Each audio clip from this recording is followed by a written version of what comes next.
Stop doing the things that you know are wrong that you could stop doing.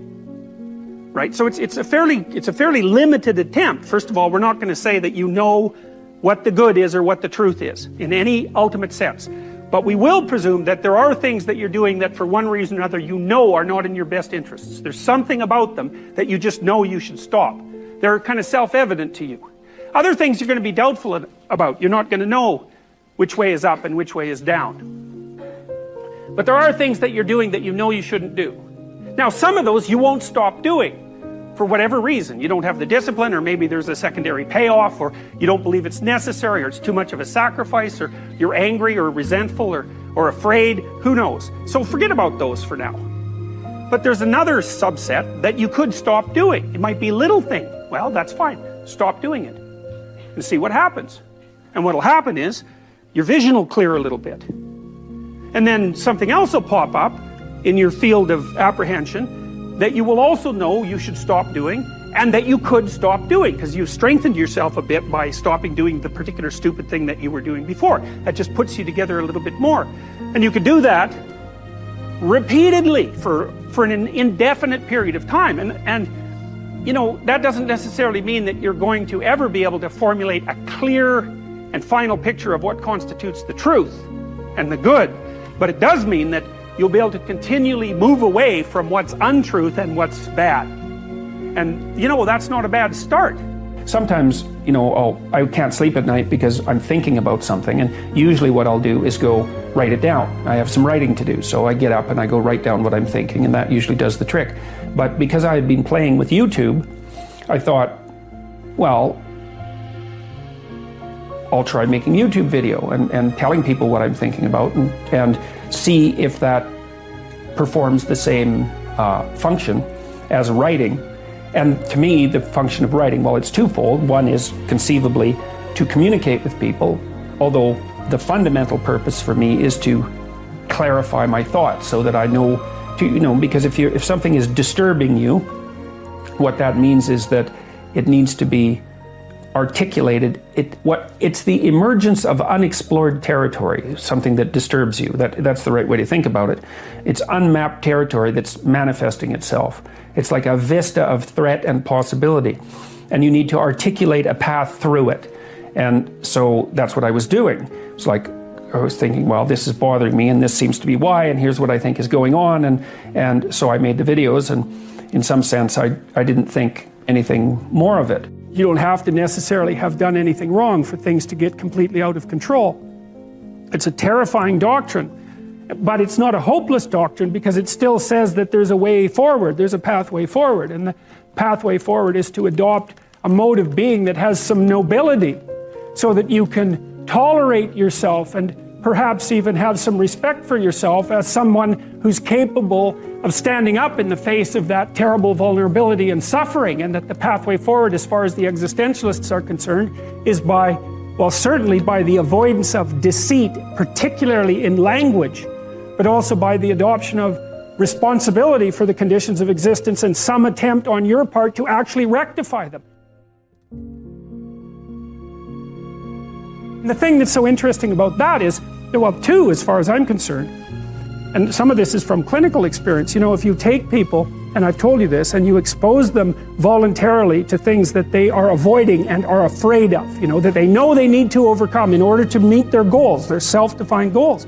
If you can teach people to stand up in the face of the things they're afraid of, they get stronger.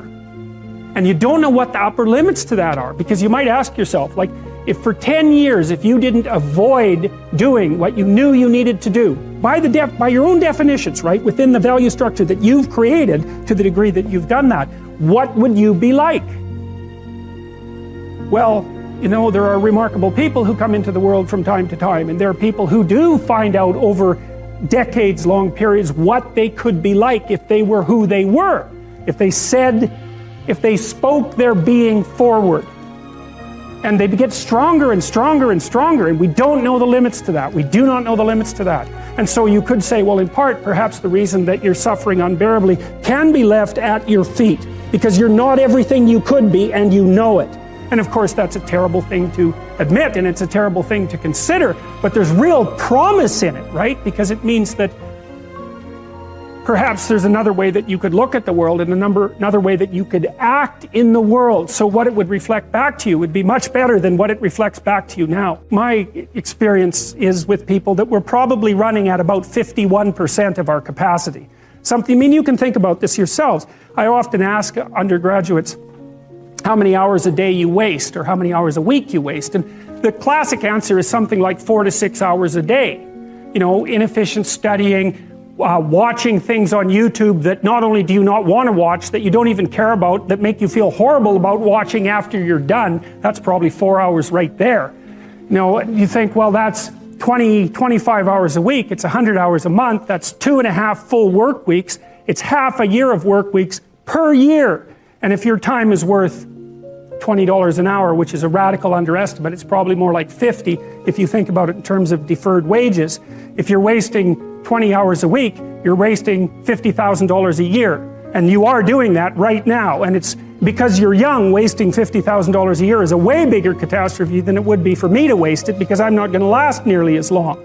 And so if your life isn't everything it could be, you could ask yourself, well, what would happen if you just stopped wasting the opportunities that are in front of you? You'd be who knows how much more efficient. 10 times more efficient. 20 times more efficient. That's the Pareto distribution. You have no idea how efficient people get.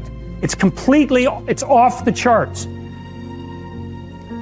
Well, and if we all got our act together collectively and stopped making things worse, because that's another thing people do all the time, not only do they not do what they should to make things better, they actively attempt to make things worse because they're spiteful or resentful or arrogant or deceitful or homicidal or genocidal, or all of those things all bundled together in an absolutely pathological package.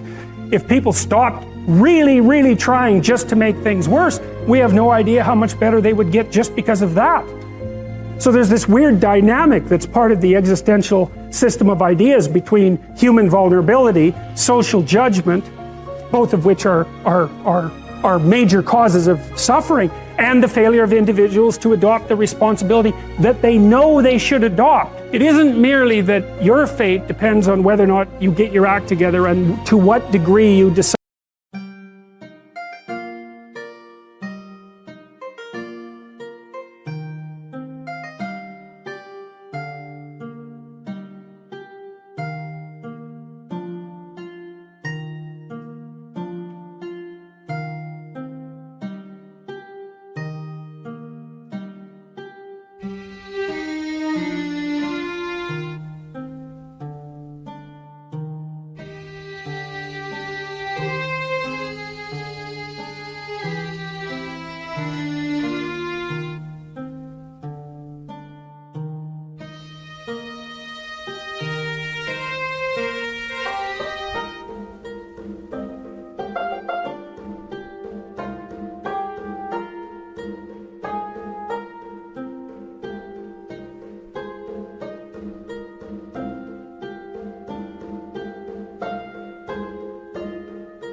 that you're going to live out your own genuine being. It isn't only your fate, it's the fate of everyone that you're networked with. And so, you know, you think, well, there's 9 billion, 7 billion people in the world. We're going to peak at about 9 billion, by the way, and then it'll decline rapidly. But 7 billion people in the world, and who are you? You're just one little dust mote among that 7 billion. And so it really doesn't matter what you do or don't do, but that's simply not the case. It's the wrong model, because you're at the center of a network. You're a node in a network. Of course, that's even more true now that we have social media. You'll know 1,000 people, at least, over the course of your life. And they'll know 1,000 people each, and that puts you one person away from 1 million, and 2 persons away from 1 billion. And so that's how you're connected. And the things you do, they're like dropping a stone in a pond. The ripples move outward, and they affect things in ways that you can't fully comprehend. And it means that the things that you do and that you don't do are far more important than you think. And so if you act that way, of course, the terror of realizing that is that it actually starts to matter what you do. And you might say, well, that's better than living a meaningless existence. It's better for it to matter. But I mean, if you really asked yourself, would you be so sure if you had the choice? I can live with no responsibility whatsoever. The price I pay is that nothing matters. Or I can reverse it and everything matters. But I have to take the responsibility that's associated with that. It's not so obvious to me that people would take the meaningful path. Now, when you say, well, nihilists suffer dreadfully because there's no meaning in their life, and they still suffer, yeah, but the advantage is they have no responsibility. So that's the payoff, and I actually think that's the motivation. Say, well, I can't help being nihilistic. All my belief systems have collapsed. It's like, yeah, maybe. Maybe you've just allowed them to collapse because it's a hell of a lot easier than acting them out. And the price you pay is some meaningless suffering, but you can always whine about that and people will feel sorry for you, and you have the option of taking the pathway of the martyr, so that's a pretty good deal, all things considered, especially when the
when the alternative is to bear your burden properly and to live forthrightly in the world. Well, what Solzhenitsyn figured out, and so many people in the 20th century, it's not just him, even though he's the best example, is that if you live a pathological life, you pathologize your society. And if enough people do that, then it's really, really. And you can read the Gulag Archipelago if you have the fortitude to do that, and you'll see exactly what it's like. And then you can decide if that's a place you'd like to visit, or even more importantly, if it's a place you'd like to visit and take all your family and friends, because that's what happened in the 20th century.